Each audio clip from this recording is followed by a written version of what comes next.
Make sure I don't remember. Okay. You hit a jumper. You can hit the jumper. See, that's not an issue. That's not the issue.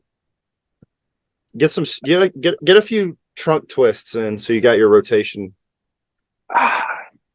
There it is. Yeah, you need that. Hearing some cracks in my shoulder. Probably not great, but that's we'll worry about that later. There's a cat behind me. So there it is.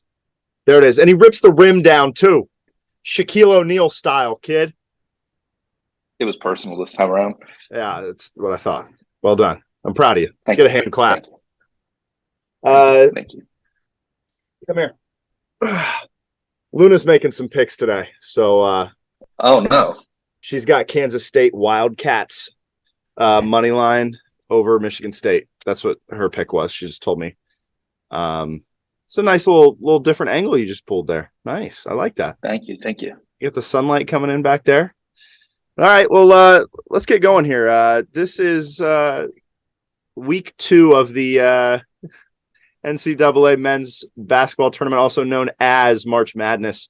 Tough week for the boys last week. Gabe, I'll let you run through the scores or the picks here real quick. But I lost just in my overall bracket. I lost the first 3 games, and the only reason I won the fourth one was because it was Kansas playing a 16, which we also learned is never a sure bet. So yeah, I mean, it's a tough start. If you want to, you can go ahead and run through our picks last week. Yeah. Yeah, I mean, I don't know why I thought any differently than like this outcome. So I had Indiana money line cash, Duke to cover -6.5 versus Oral Roberts. They curb stomped them. Mm-hmm. And then I had Virginia money line or Virginia -5.5 versus Furman. Nah. We'll get the champs picks and our possible Cinderellas here in a minute, but you had West Virginia -2.5, the first game to kick off March Madness. Nope, lost. You had Utah State -1.5 versus Missouri. Nope, lost. And then you had Arkansas money line over Illinois. Woo! And they're still kicking, boy. Them Arkansas Razorbacks. Yeah. Woo pig. Yeah, then my champ, I had Purdue. Yep. Fuck you, Purdue. Fuck you. I don't even know the name of the school they lost to. FDU. Oh, that's right. That's who they lost to. Fuckers. FDU, and then FDU played FAU in the second round. Yeah. Yeah. F me is what I'm saying. Yeah. FDU. Yeah. And then you had Baylor, who laid an absolute egg. Who they play? Who did they play? Kansas State? No, Kansas State played Kansas. Who the hell did Baylor play? Baylor lost to Creighton 85-76. That's right. Creighton beat Creighton. Creighton's a perennial tournament team, and they make a run every now and then. But I don't know. There was 6 seed this year. I didn't see that happening, but here we are. No. So our Cinderella picks, mine's still alive. Actually, I just realized this. I had Houston will not make the Elite 8. So basically, they have to lose this game.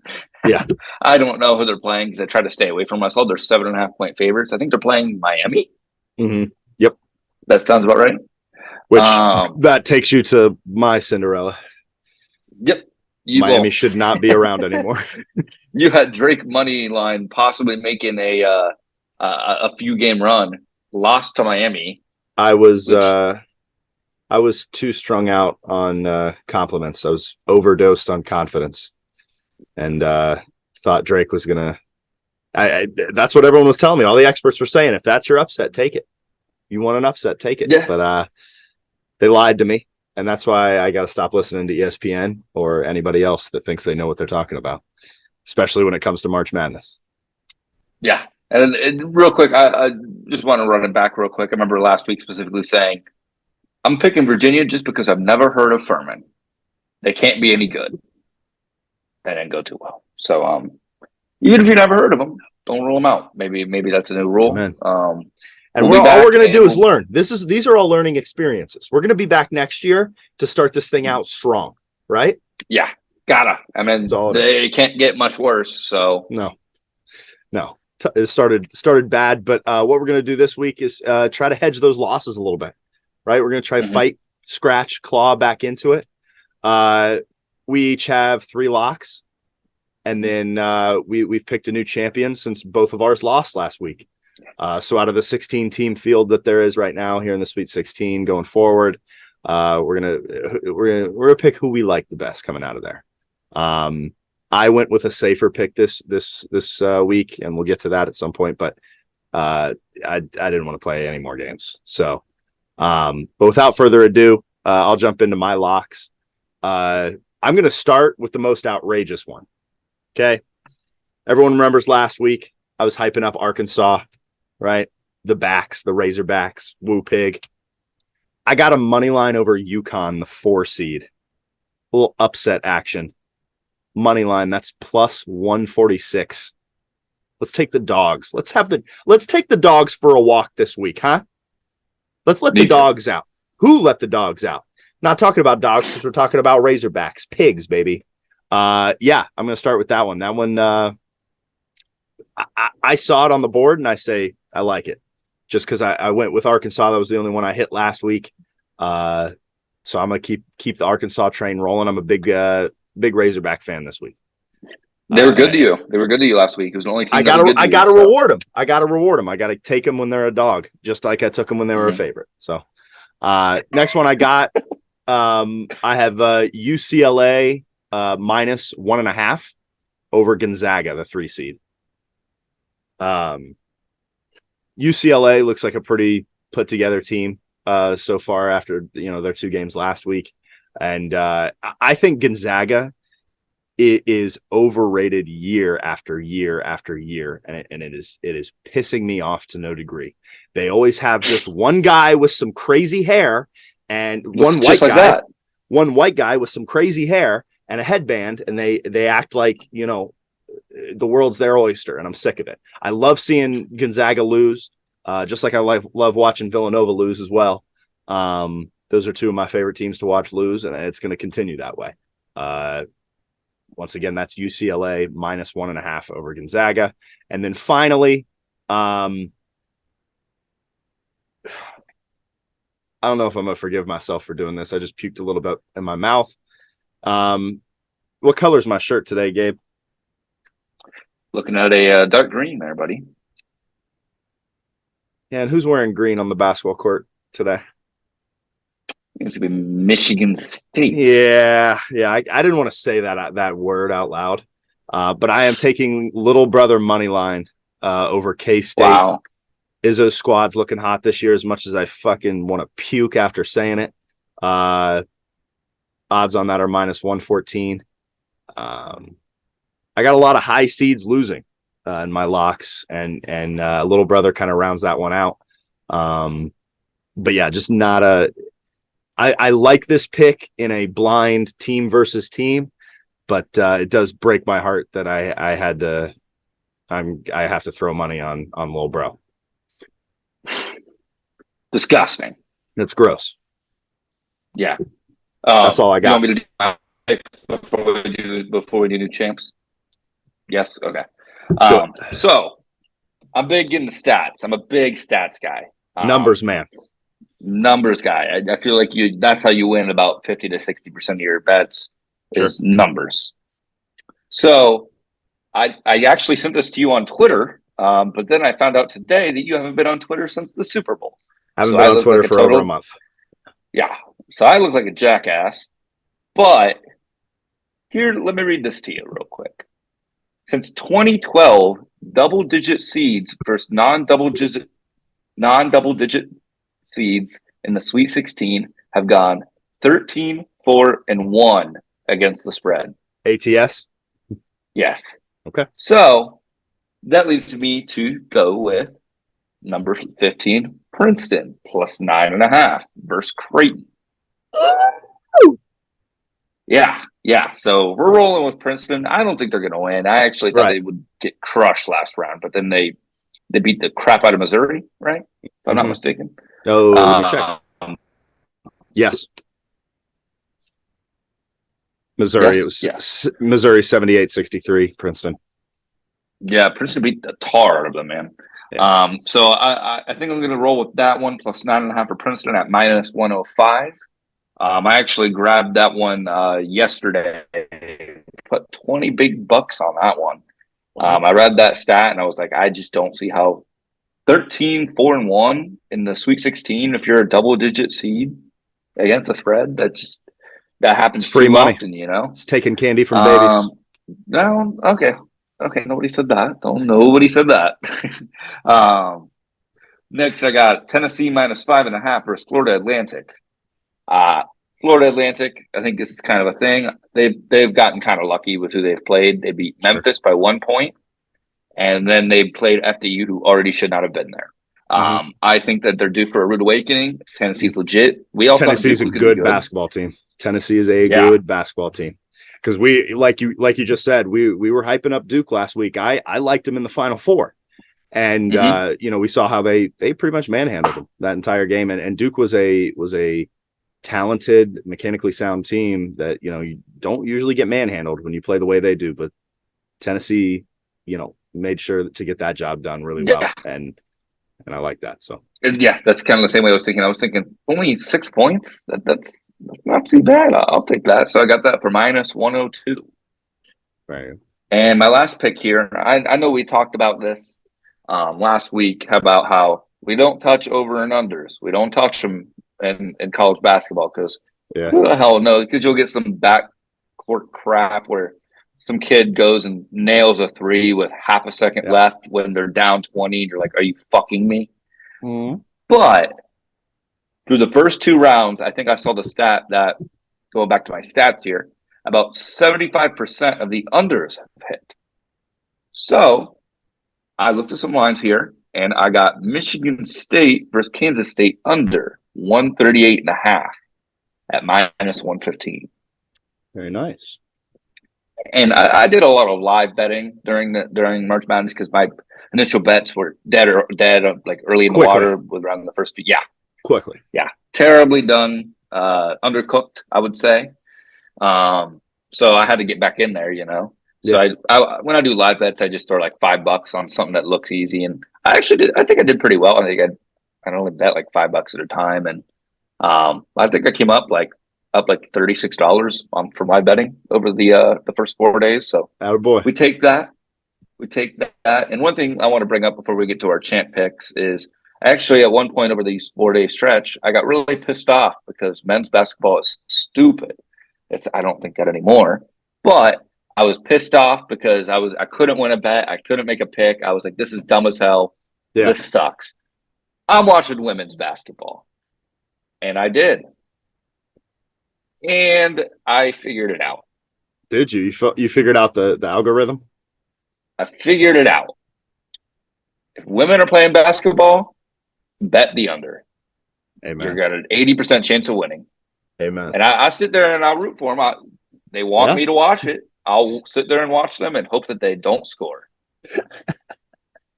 Woo! Miss fundamentals, defense. Come on, let's play some sound D, ladies. Let's go, ladies. You do what you got to do. Yeah, and I gotta say, the hit rate is pretty nuts, Dan. If you just like watch the under for some of these games, for example, I forget who they were playing, but it was Michigan versus somebody. And the start of the game, the under over was 140. He ended at 102. My gosh. Yeah, 40 and points? I think I grabbed I think I grabbed it at like 128. Yeah, live. Good work. And you hit it, obviously. So. Yeah, and so I'm just saying, if you ever get really pissed off, like I probably will here tonight or tomorrow, I'm probably going back to women's basketball and just slamming the unders. Amen. Hey, it's all about finding your niche, finding what fits good, riding it out until it's no longer good, and finding something else. So it's all about. Come on, ladies. Come on, ladies. All right, let's. As we mentioned earlier, we did not pick champions very well. Both of our champs lost in the first weekend. Can't have that. No. My bracket's in shambles in many ways, but losing my champion never helps. So we're gonna redraw. We're going to see out of this field of 16 who we like the best to run through. Gabe, I'll let you start since you had the most heartbreaking loss with Purdue losing in the first round to a 16 seed. I'll let you take the honors here. Thank you. And I put a lot of time and thought into this, and I've decided to go with the Knicks. No, I'm just kidding. It is all about the Knicks. It is. But it is all about the Knicks, baby. I looked at the lines, and obviously, like, there's only, 16 seed you win, 8 seed you win, 4 seed. So 4 games to go if you want to win it at all. And I looked at, like, the who's going to win, like, championship odds. Alabama is currently the betting favorite at plus 350. I think Houston at plus 500. And from what I've seen, I watched a lot of basketball this past weekend, and I went ahead and picked Alabama plus 350. My reasoning for that, I've watched them play, and they look like a very sound team. I think the other threat they could see is maybe like Tennessee or Houston, but I can't fade myself from last week and say Houston. So, well, I mean, and I don't hate that because their path they see to getting there is relatively easy. They take care of business against San Diego State, who's a 5 seed, who edged their way past Charleston in the first round. And then saw a 13 seed Furman, so saw a worse team than they did in the first round and the second round, and now are sitting there looking to play the most talented team in the country. I have virtually no faith in San Diego State to pull that upset off. And then what do they see if they beat San Diego State? They'll see Creighton or Princeton, which, as we said, Princeton's a 15 seed, as hot as they are. And as we've said last week, especially, it's all about momentum right now. A talented team like Alabama's not going to lose to a Princeton. Creighton might give them a run for their money in the 3-point game because, they've kind of had a dead eye this whole postseason. But, the athleticism, the speed of Alabama, just like in football, is going to be hard to contend with, and you're going to need an off day from them to get the best of them. And then you look ahead in the Final Four for them. The best team they're going to see, Tennessee, who's looked pretty good. I think Tennessee out of that region down there is the best to knock them off in the Final Four. Maybe a hot Michigan State team can do it. Kansas State, maybe, but the challenges are few and far between for Alabama to get from where they're at now to sitting in that on the podium holding the trophy here in a couple weeks. The resistance is minimal for them. I love that pick a lot. Thank you. I like that pick a lot. I mean, it's obviously overall number 1 seed. You think, oh, well, that didn't take much thought, but you really do have to, when it gets to this point in the tournament, seeds are really irrelevant. You can bring them up as points in an argument, but it only goes so far. It's about your performance in the last 2 games that you played last weekend. And then it's about the performance that you had to have tonight or tomorrow, or then this performance you have on the weekend. It's so at this point, you can wipe the numbers off of there. It doesn't matter because everyone's running on fumes, running on steam, and it's whoever, has the higher willpower that's going to come through. But yeah, I think that Alabama pick to run through is pretty good, seeing as really the only gruff they'll see is in the Final Four of the national championship game, and that's expected every year. So they'll have their best stuff. I went a little different route. I was considering the Houston pick for a while, with their motivation to get to play pretty much a home game in the Final Four and in the championship game, but you kind of swayed me in that a little bit. Your hatred for and overrated thoughts of Houston have resonated with me. So I think I'm going to go with UCLA. UCLA, on top of being a storied historical basketball organization going back to the Wooden era and stuff like that. I'm getting those odds for you right now, son, because I completely forgot. But UCLA, like I mentioned earlier, I have them as one of my locks. They're on a little roll, and we've said it a million times. We'll say it again. Momentum right now. So I really like the. I can't find this. I really like the UCLA bet there. That's plus 900, which really isn't outrageous either when you really think about it. I think they're the fifth. I just saw the list. I think fifth most likely, fourth most likely. Number 3, Connecticut, UConn, which I'm betting against. So that'll be fun. I think I'm going to go with the UCLA Bruins, see what they can do. They're a basketball school joining the Big Ten here in a couple years. We'll see what they can do. But yeah, that's where I'm sitting right now. UCLA. Nice. And I think I kind of like that one. I do kind of look forward to, since we both know you can't have anything nice.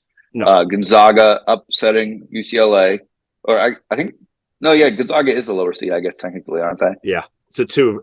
Gonzaga's the 3, UCLA is a 2. Okay, so I look forward to Gonzaga, the team you mentioned you hate. I hate them so much. Beating UCLA, ruining your lock and your champ. Yeah, it's 2 birds, 1 stone thing. Whenever they play, if they play tonight or tomorrow, I'm not sure, but yeah. But yeah, with that being said, we'll move on to a little deeper conversation about Princeton. You have them just covering 9.5. Mm-hmm.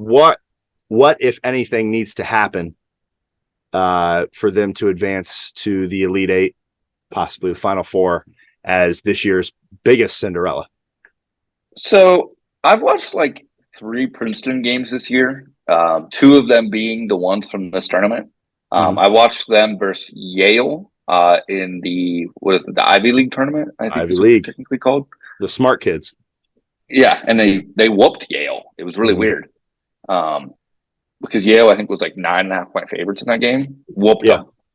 But Princeton, I mean, from what I've seen, they're not a bad team in any way.